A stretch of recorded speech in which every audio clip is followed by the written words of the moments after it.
Thanks for stopping by today. Finally, it's time to plant out this annual salvia. Last year, I just fell in love with salvia. And of course, salvia and sage, they're all in the same family.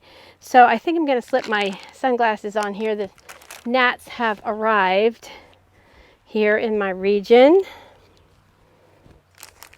Anyway, the hummingbirds, the pollinators, the bees, the butterflies absolutely love the annual salvia. They love the perennial salvia as well. But I'm a huge fan of the annual salvia. The last couple of years, I've really been all about cut flowers and flowers for pollinators, and both of which, cut flowers, the pollinators love. But I really like to plant things that the pollinators are attracted to. So I am edging, as you saw, I'm edging out this bed and just getting it ready. I had already put some amendments down in this bed area a couple weeks ago, but I'll be adding a little bit more leaf compost. I've basically broken up with shredded mulch. I just found that it compacts so easily, and I'm not a fan of it anymore. I've been using compost as a mulch for the last couple of years, and my favorite is leaf compost. So anyway, that's what I will be top dressing with. I won't be adding any biotone starter fertilizer right now because it has quite the smell if you've ever smelled it, and I have a lot of varmints around here that want to come and smell that and dig around in it, so I won't be adding any of that. The compost should really beef up this soil, and then I will be fertilizing them throughout the summer with a water soluble. So I think we're good to go. So let's get this bed finished, prepared, and then we'll get to planting.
We got that job done. Gnat bites, red face and all. I'll flip the camera around and we'll take a look at it. I decided to go ahead and plant 2 of the dahlias that I had pre-sprouted, and I think I forgot to turn the camera on when I was planting those. So anyway, those are there, and they're both decorative dahlias, so I don't think they're going to get real huge, but I will stake them if need be. Then I have Asiatic lilies and Oriental lilies and one allium left in there, and then a little container of rosemary. And then I planted 3 of the sage there, and that's the perennial sage, perennial in zones 4 through 8. Although it doesn't perennialize real well for me. I don't know why. And I do use that for foliage and cut flower arrangements. And then here is all the salvia. And there's one lone heuchera that survived. Heuchera don't do real well for me over the winter. And also, they get eaten by bunnies quite a bit. But I put a couple of the perennial sage in front, and I hope that isn't a mistake because they're going to get quite a bit taller than this heuchera, but they're kind of flanking it, so maybe it'll be okay.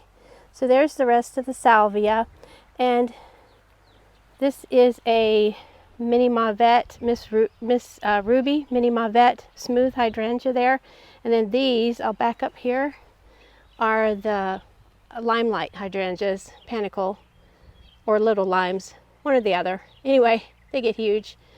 And they do shade this area in the afternoon. As you can see, this area gets about 6 hours of sun in the morning. So last year I had salvia in here and they did just fine. And I don't know if you remember, but maybe I can insert a picture. I had Mexican bush sage, and I was so bummed because I couldn't find it this year. And I dried the blooms from the Mexican bush sage last year, and I still have it in my garden shed, but I was pretty bummed I couldn't find any of the Mexican bush sage this year. But that's okay, you know, some years are like that. And then, as I said, I've broken up with wood mulch. Now I do have wood mulch out in the pathways in the garden, enclosed garden area, in the cut garden, but as far as around my shrubs and things, I just don't use it anymore. I use compost. And yes, you do get weeds. You know, you have to go in and hand pull, or whatever tool you like to use to pull weeds, but I just use my hands. And this will turn a little bit more earth color, more, you know, brown here in a couple of days. It won't stay dark like that, but it just does a good job of feeding the soil. It doesn't get compacted like your wood mulch does. So I've really switched over the last couple of years using the compost. I moved over here to the shade to say goodbye to you, and I don't think I mentioned I started out using my power planter auger to dig the holes because we do have clay soil here, so it's a little bit compacted even down a little farther, but the chuck on my drill got stuck and I don't know how to fix it. It happened one other time and my husband fixed it, so I'm gonna have to wait till he gets home to fix it for me. I need to learn how to fix that. But we were able to use the little hand shovel to get the holes dug for everything. So that worked out.